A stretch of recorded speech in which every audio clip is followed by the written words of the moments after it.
Hello everyone. Now in this video we are going to discuss one very important topic, that is sex determination in humans. Although अब तक हमने जितना भी पढ़ा इस chapter में उससे आपको काफी कुछ अंदाजा लग चुका है, बट स्टिल सेक्स डिटर्मिनेशन क्या होता है? It is the establishment of sex through different developments in an individual, that is differential development in an individual at the time of zygote formation. जब zygote बन रहा होता है किसी ऑर्गेनिज्म में, तो जितना भी differential development होता है वो सब sex determination के लिए काम आता है. साइंटिस्ट थे हैंकिंग, इन्होंने जो है 1891 में जो है सबसे पहली बार इन्होंने ट्रेस किया था एक स्पेसिफिक न्यूक्लियर स्ट्रक्चर, और जो है एक्चुअली स्पर्मेटोजेनेसिस के थ्रू, और कुछ इंसेक्ट्स में इन्होंने ये चीज देखी. और बाद में इन्होंने क्या ऑब्जर्व किया कि 50% ऑफ स्पीशीज जो है वो रिसीव करती हैं ये स्पेसिफिक स्ट्रक्चर. जो स्पेसिफिक स्ट्रक्चर इन्होंने स्पर्मेटोजेनेसिस के दौरान, किसका स्पर्मेटोजेनेसिस पढ़ रहे थे? ये इंसेक्ट्स का. कौन? हैंकिंग इन 1891. तो इन्होंने एक जो है स्पेसिफिक न्यूक्लियर स्ट्रक्चर देखा, और जो ये specific nuclear structure 50% of species को मिलता है after what? Spermatogenesis. Whereas the other 50 of the species वो इसे रिसीव नहीं करते. और उन्होंने इस स्पेसिफिक जो है न्यूक्लियर स्ट्रक्चर को एक्स बॉडी कहा. ठीक है. और बाद में साइंटिस्ट ने इस एक्स बॉडी को एक्सप्लेन किया, और इन्हीं को कहा गया एक्स क्रोमोसोम. ठीक है. And the chromosomal theory of sex determination हम ऑलरेडी पढ़ चुके हैं. It was worked out by E.B. Wilson and Stevens. इन्होंने जो है इन क्रोमोसोम्स को, एक्स वाई क्रोमोसोम्स को जो है एलोसोम्स या एक्स क्रोमोसोम कहा. और जो बाकी बचे क्रोमोसोम्स थे जिनमें कोई भी रिलेशन नहीं था सेक्स डिटर्मिनेशन से, उनको जो है क्या कहा? जो सिर्फ कंटेन करते हैं जीन्स को या सोमैटिक कैरेक्टर्स को एक्सप्रेस करते थे, और जो है उन्हें कहा ऑटोसोम्स. ठीक है. तो ऑटोसोम्स को डबल ए से दिखाया और सेक्स क्रोमोसोम्स को एक्स या एक्स वाई से दिखाया. राइट. अब हम ध्यान से डिस्कस करते हैं जो हमारा मेन टॉपिक है कि how to work out the sex determination in the case of humans. तो हमें मालूम है कि ह्यूमन बींग्स में एक्स वाई और एक्स टाइप के क्रोमोसोम्स होते हैं. अब हम इसे देखते हैं कि कैसे इनहेरिट होते हैं. तो सबको मालूम है कि ह्यूमन बींग्स में 46 क्रोमोसोम्स होते हैं. इसका मतलब 23 पेयर्स ऑफ क्रोमोसोम. ये मैं बहुत बार बता चुकी हूँ, अब तक तो याद हो गया होगा. सो 23 पेयर्स ऑफ क्रोमोसोम में से 22 पेयर ऑटोसोम्स होते हैं और 23rd सेक्स क्रोमोसोम होता है. अब ये जो ऑटोसोम्स होते हैं जो कि 22 पेयर्स हैं, ये जो है मेल और फीमेल में एकदम सेम होते हैं. इनमें कोई अंतर नहीं होता, यानी इनके डिफरेंस से आप मेल फीमेल नहीं बनते हैं. ठीक है. मेल बॉडी हो या फीमेल, ऑटोसोम्स 22 ही होंगे और सब आपस में सेम होंगे. मेल्स के ऑटोसोम्स, फीमेल के ऑटोसोम्स सेम होंगे. ठीक. लेकिन जो 23rd पेयर है, सेक्स क्रोमोसोम कहलाता है, वो जो है मेल और फीमेल में अलग होता है. ठीक है. तो अब मेल्स में ये सेक्स क्रोमोसोम क्या होता है हमें पहले से पता है, बट स्टिल सी हमने कहा कि ऑटोसोम्स मेल और फीमेल में सेम होते हैं, मगर सेक्स क्रोमोसोम जो कि 23rd पेयर है वो मेल में एक्स वाई होता है और फीमेल में एक्स होता है.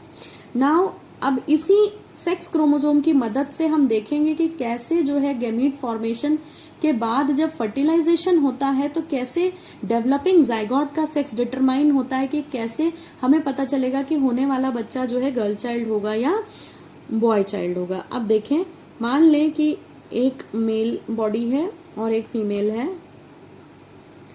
जैसा कि अभी बताया कि मेल्स में क्रोमोसोम होता है एक्स वाई और फीमेल्स में क्रोमोसोम होता है एक्स एक्स. ठीक है. तो जब ये तो हो गई आपकी क्या? Parental generation. जब इनके गैमीट्स बनेंगे तो क्या होंगे? मेल्स बनाएंगे स्पर्म्स. ठीक है. क्या बनाएंगे? गैमीट्स बनाएंगे, जिनको आप हमेशा गैमीट्स बोलते हो. यहाँ मैं स्पर्म्स बोल देती हूँ क्योंकि मेल की बात हो रही है. ह्यूमन मेल के गैमीट को स्पर्म बोलते हैं. तो मेल्स बनाएंगे स्पर्म, जिनमें से 50% एक्स क्रोमोसोम वाले बनेंगे और 50% वाई क्रोमोसोम वाले, क्योंकि इनके पास दोनों हैं. लेकिन फीमेल्स जितने भी एक्स बनाएंगी वो सारे के सारे सिर्फ एक्स क्रोमोसोम वाले होंगे. क्यों? क्योंकि उनके पास एक्स ही है, वाई है ही नहीं. वाई सिर्फ मेल के पास है. ठीक. अब आप देखें, अब हम इनका क्रॉस डिस्कस करते हैं. मैं सिर्फ F1 जनरेशन ड्रॉ करूंगी, आगे आपको क्लियर हो जाएगा. इसमें कोई बड़ी बात नहीं है, इट्स वेरी इजी. देखें, मेल के पास क्या है, एक एक्स एक वाई, यानी उसने अगर 2 स्पर्म बनाए, मान लीजिए, वैसे तो मिलियंस में बनते हैं पर मानने और समझने के लिए मान ले कि 2 स्पर्म्स हैं, एक एक्स और एक वाई, ठीक है। तो 50% एक्स क्रोमोसोम वाला स्पर्म बनेगा और 50% वाई वाला बना। आ गई बात समझ में? तो मेल्स जो स्पर्म बनाते हैं उसमें से 50% एक्स क्रोमोसोम वाले होते हैं और 50% वाई वाले होते हैं। लेकिन फीमेल्स जितने भी एक्स बनाती हैं वो सब एक्स क्रोमोसोम वाले होते हैं। देखें, ये मेल के लिए, ये फीमेल के लिए। अब आप इनका क्रॉस कराएं, अगर एक्स वाला एग एक्स वाले स्पर्म से फर्टिलाइज होता है तो देखिए एक्स बेबी होगा, girl child.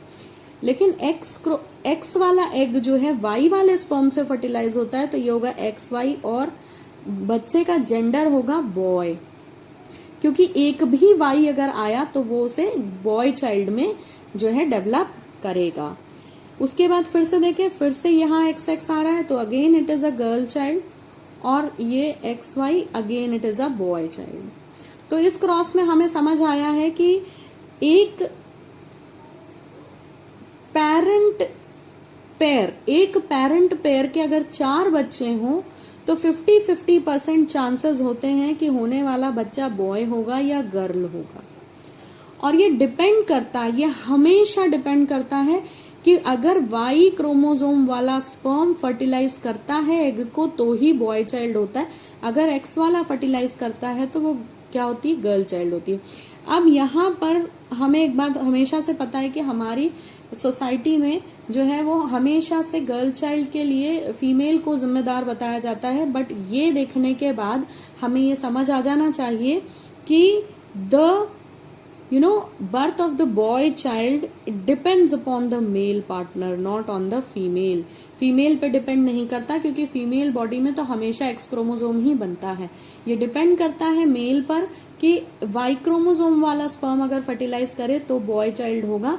So it is ridiculous to blame a girl और a lady for giving birth to girl children. This is the reason कि क्यों मैं ऐसा बोल रही हूँ। So I hope the sex determination in case of humans is clear to you, and if a Y is present then only a boy child will be born. So it is a 50-50% case. It depends upon if this X will fertilize the egg, it will be a girl. If Y will fertilize then only it will be a boy. तो अगर 4 बच्चे होते हैं तो there is a 50-50% chance and solely depends upon the male partner. So I hope the sex determination in human beings is clear to you. Thank you for watching.